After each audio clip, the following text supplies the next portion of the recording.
This we can always just glue back on because this is just like a filler F20 M Sport. This I can get another bar for in the front, so that's not a problem. And then I just need the plastics inside there, which I need to check if the intercooler ones are not damaged. So let's do that. So that front bar already came with the parts last week, so you can check that out in the previous video. But all we need to get is just the plastic air duct for the intercooler, then we should be all good to rock and roll with the front bumper.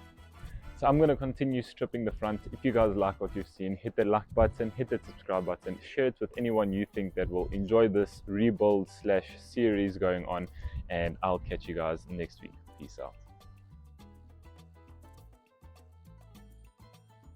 135's subframe had a small little knock on it. Rear lights, possibly the airbags as well. We can do the interior